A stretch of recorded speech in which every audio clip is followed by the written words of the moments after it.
कहानी रोहित की जिद की, कहानी भारत की जीत की। आसमान पर जीत की कहानी लिखना कौन सी बड़ी बात है, पर एक शर्त है, पहले खेलना तो सीखो। यह कहावत इंडियन क्रिकेट टीम पर लिखी गई अब तक की सबसे सटीक कहावत थी, पर अब इस कहावत को इंडियन क्रिकेट टीम ने बदलकर अपनी एक नई कहावत लिखी है कि ऐ आसमान अपनी ऊंचाई से किसी और डराना, क्योंकि हमने गिरकर उठना सीख लिया है।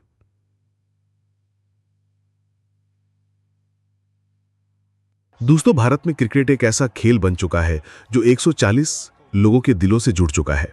इसलिए जब भारतीय टीम हारती है तो दर्द 140 करोड़ दिलों में होता है। हर आईसीसी क्रिकेट टूर्नामेंट से पहले क्रिकेट के एक्सपर्ट एक ही भविष्यवाणी का समर्थन करते हैं और भारत को खिताब का प्रबल दावेदार मानते हैं। पिछले 2 सालों में रोहित शर्मा की कप्तानी में भारत 3 बार आईसीसी खिताब जीतने से चूका। 2022 की टी20 वर्ल्ड कप के सेमीफाइनल में इंग्लैंड ने भारत को एक तरफा 10 विकेट से हराया। 2023 में वर्ल्ड टेस्ट चैंपियनशिप के फाइनल में ऑस्ट्रेलिया ने भारत को 209 रन से हराया और सबसे बड़ा घाव इसी ऑस्ट्रेलिया ने फिर देते हुए 19 नवंबर 2023 को वर्ल्ड कप के फाइनल में ऑस्ट्रेलिया ने भारत को हराया और 2003 वर्ल्ड कप फाइनल के घावों पर नमक डाला और भारतीय फैंस के घावों को ताजा कर डाला।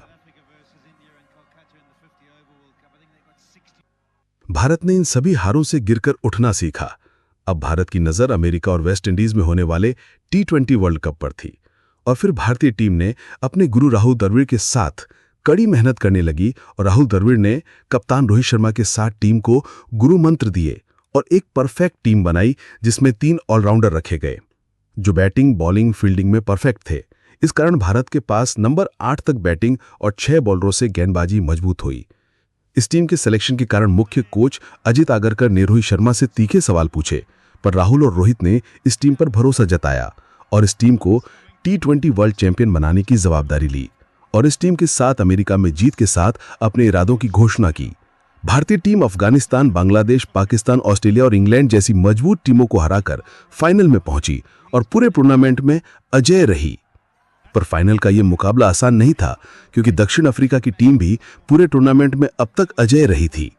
क्रिकेट के इतिहास में पहली बार ऐसा हुआ था जब 2 अजेय टीम वर्ल्ड कप के फाइनल में पहुंची थी। टॉस में पास होने के बाद रोहित शर्मा ने पहले बैटिंग करने का फैसला लिया क्योंकि नॉकआउट मुकाबले में साउथ अफ्रीका का रिकॉर्ड जग जाहिर था। अफ्रीका नॉकआउट मुकाबले का दबाव कभी नहीं झेल पाई थी, इसलिए रोहित शर्मा ने बड़ा स्कोर बनाकर दक्षिण अफ्रीका को दबाव में खिलाने का प्लान बनाया और पहले ही ओवर में विराट कोहली ने 3 शानदार चौके लगाकर भारत के इरादों को ठोस बुनियाद दी। दक्षिण अफ्रीका की टीम एक मजबूत प्लान के साथ मैदान में उतरी थी, इसलिए दक्षिण अफ्रीका का दूसरा ओवर स्पिनर केशव महाराज लेकर आए, जिन्हें रोहित शर्मा ने बैक टू बैक 2 चौके लगाए और तीसरे चौके के लिए स्विप शॉट मारा और गेंद क्लासिन के हाथों में जाके चिपक गई। दक्षिण अफ्रीका के लिए रोहित शर्मा का विकेट किसी वरदान से कम नहीं था क्योंकि रोहित शर्मा अकेले दम पर मैच का एक तरफा कट्स करने की क्षमता रखते हैं। रोहित शर्मा 9 रन बनाकर आउट हुए और ऋषभ पंत आए। ऋषभ पंत भी स्वीप मारने के चक्कर में पीछे तैनात डिकॉक को कैच दे बैठे और हीरो बनने की जगह 0 पर लटक गए। 23 रन पर 2 विकेट गिर चुके थे। भारत को मुश्किल से बाहर निकालने के लिए सूर्य कुमार यादव आए, पर ऐसा लग रहा था कि अफ्रीका की टीम सूर्य कुमार के लिए भी खास प्लान बनाकर आई थी। जिस गेंद पर सूर्य कुमार यादव हमेशा चौका या छक्का लगाते हैं, उसी लेंथ की एक गेंद रबाडा ने सूर्य को फेंकी और सूर्य ने शॉट भी मारा जो सीधा क्लासेन के हाथों में गया। सूर्य अफ्रीका के इस प्लान का शिकार बन गए और मात्र 34 रन पर भारत के 3 विकेट गिर चुके थे। अब भारत की उम्मीद केवल विराट कोहली पर टिकी हुई थी। तब रोहित शर्मा ने अफ्रीका के रणनीति की चक्रव्यूह को तोड़ने के लिए एक बड़ा बदलाव किया और उन्होंने अक्षर पटेल की पीठ थपथपाकर कहा, अक्षर जाओ, आज हवा तुम्हारी ओर इशारा कर रही है, क्योंकि उस दिन लेफ्ट साइड में बहुत तेज हवा चल रही थी जो लेफ्ट हैंडर बल्लेबाज के लिए अच्छी खबर थी। कोहली संकट मोचन हनुमान बनकर भारत की डूबती नाव को धीरे धीरे किनारे की तरफ ले जा रहे थे, तो दूसरी तरफ अक्षर पटेल अफ्रीका के गेंदबाजों को पेल रहे थे।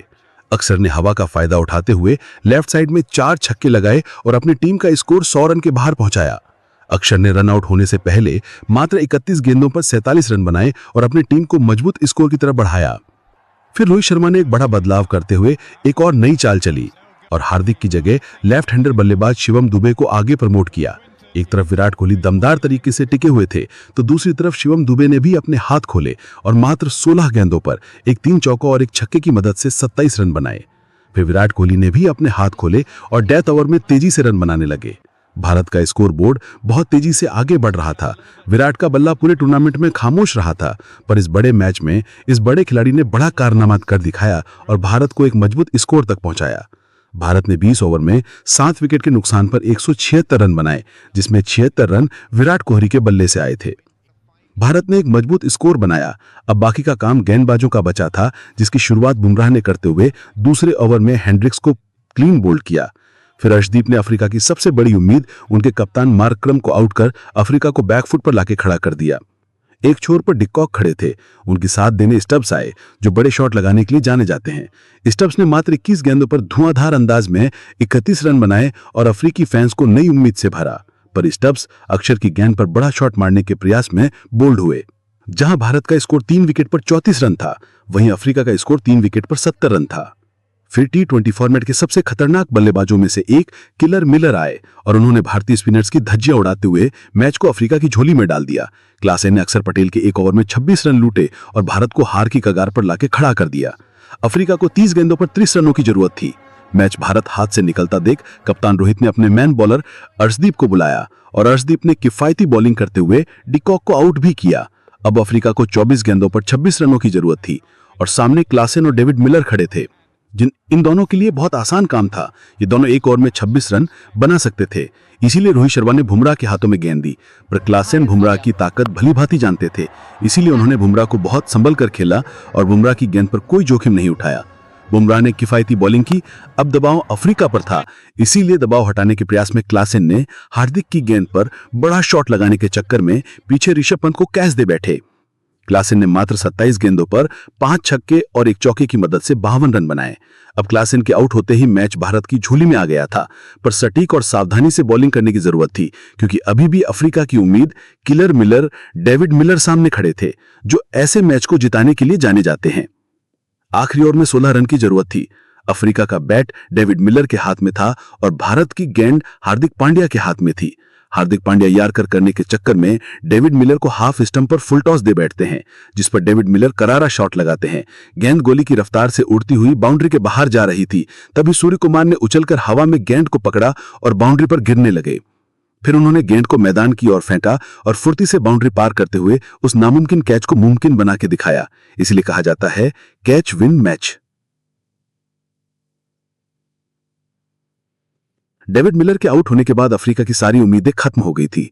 फिर हार्दिक पांड्या ने सावधानी से बॉलिंग करते हुए ये मैच 7 रनों से जिता दिया। आज दोनों टीमों की आंखों में आंसू थे।